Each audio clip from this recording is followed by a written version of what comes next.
Hello Sagittarius, Sun, Moon, Rising, and Venus signs. Kamusta kayo? Sana po'y nasa mabuti kayong kalagayan. Welcome back po sa Star Tarot.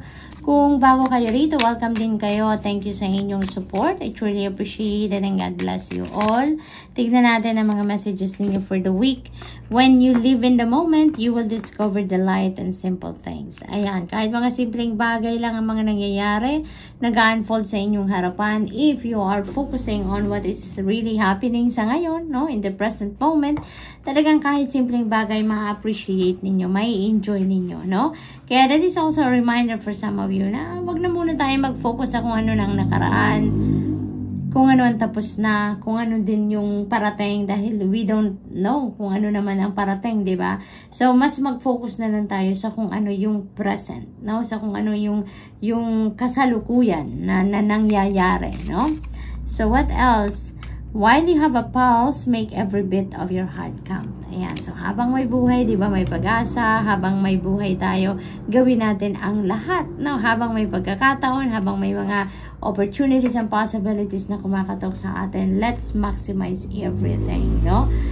Gawin natin, mapakinabangan natin, no? Take advantage natin in every opportunity, kumbaga, na dumadating sa atin. So, what else for Sag? We have peaceful resolution. Ayan. So, napakaganda kasi parang ano dito, you're choosing love. No? You're choosing love. At kasi maaaring meron kayo ditong hindi pagkakaintindihan with another person. Maaaring meron kayong gap with another person.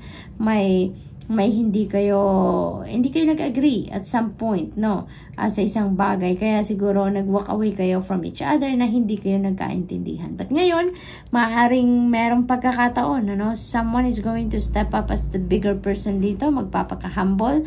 Maaaring kayo yon, Sagittarius, no? Ang makikipagbate, magta-try na makipag-usap, no? And ito ang mangyayari. You're going to come up with a peaceful resolution at magkakaayos din kayo, no? So that's really beautiful. So we have ask your angels. Ayan. So maybe ang iba sa inyo is praying for answers, no? Praying for answers, praying for signs, asking for guidance dito, no? Kaya meron siguro kayong mga katanungan sa sarili ninyo na hindi ninyo talaga mahanapan ng sagot. Maybe you've asked other people as well, pero maaaring hindi ninyo naririnig kung anong gusto ninyong marinig, no? And ask your angels, no? Sinasabi dito ng inyong mga angels, ng inyong mga guardian angels to ask them and mag-pray ka sa kanila and ask for their help, ask for their enlightenment, no? For clarity. So we have choose a new direction. Ayan. So Sag, maybe ano to, parang divine detour ito, no? Na mangyayari dito. So maybe you are focusing on something and then maybe it's not working out, no? Maaring ginawa ninyo na ang lahat, nag-effort na kayo ng at lahat at maaring na-exhaust nyo na nga yung resources ninyo, strategies ninyo, efforts, no? Maaring ginawa na ninyo ang lahat pero wala pa rin nangyayari. It's because maybe, you know, tapos siguro na na-delay pa, may mga blockages pa na nangyayari, and it's because, you know, kailangan nyo ng pag-isipan na maybe that is not the right path for you, no? So, maaring gano'n ang ganap. Kaya, inianyayahan kayo dito na choose a new direction. Choose a new direction. Dahil, kung ano man siguro yan, hinihinday ninyong mangyari, siguro kung ano man yung pinagpo-focusan ninyo sa ngayon, that is not meant for you sa ngayon. No? Maaring it's not meant for you sa ngayon, or maybe that is not meant for you at all talaga, no? Dahil siguro hindi yan talaga ang for your highest good, no? So maaring hindi yan parte ng divine plan din, no? It is possible also na ganun ang sitwasyon. So, choose a new direction dito. Pag-isipan ninyo mabuti yan, Sagittarius. Ask for guidance from the divine, from your angels, no? Para nang sa gayon, matulungan kayo, i-lead kayo sa tamang daan kung saan man ang direction na yan na dapat ninyong puntahan. Okay? So, what else? We have Freya, phases and cycles. Ayan, so there is beginning dito. So, may ending, may beginning. Diba? Pag may nagsasara, may magbubukas. Pag may may bago, talagang merong luma na kailangan na ninyong i-let go, no? So, maaring gano'n ang ganap ngayon sa buhay ninyo. May mga bagay, sitwasyon, or tao that you really need to let go, no? Maaring isa na to, no? Maaring isa na to, kung ano man tong pinagfo-focusan ninyo sa ngayon na maaring hindi naman nag-come to fruition. Maybe you really need to put an end to that. Maybe you really need to turn your back from that and face a new direction, no? Face a new path sa buhay ninyo. So, maaaring ganun ang ganap. So, we have Mercury and open communication. Ayan. Get the weight off your chest. Speak up with love and be heard. Ayan. So, makipag-usap kayo. Makipag-usap kayo. Diba? Meron tayong ditong peaceful resolution. So, maari talaga, no, na kayo ngayon siguro yung mauunang, siguro kayo yung lalapit doon sa tao, no? Na hindi ninyo, alam mo yun, yung hindi, wala kayong pagkakaintindihan in the past, no? So, maaaring ganun ang ganap dito. You're going to reach out to that person. Maaaring kailangan nyo na talaga ngayon mag-usap, no? Dahil siguro mabigat din sa dibdib ninyo. Hindi rin ninyo kaya na hindi kayo maayos ang sitwasyon. So, maaaring ganun. Kaya, maybe, no? Kayo dito yung mag-step up as the bigger person and you're going to speak up. You're going to reach out to that person nang sa gayon magkaayos kayo, no? So, what else? We have Kutumi, Cloak of Wisdom.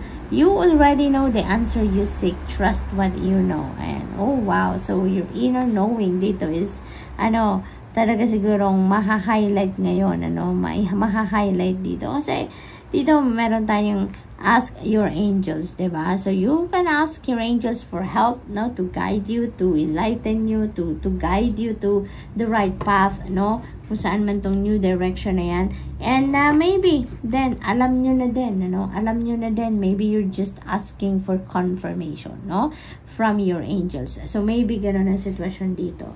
Alam nyo na, may kutob na kayo, maaaring nakapakinig na kayo ng inyong intuition, kung anong bulong ng iyong intuition, but maybe you just need some confirmation or maybe go signal, no?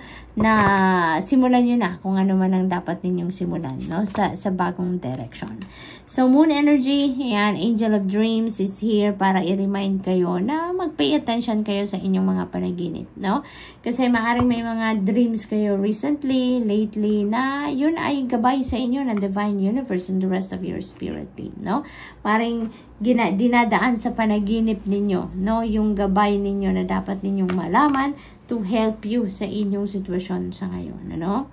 So, pay attention to your dreams, no? Pag-gising ninyo, kung ano naaalala pa ninyong mga detalye, elemento sa inyong panaginip, write them down on paper and make sure that you decode that, no?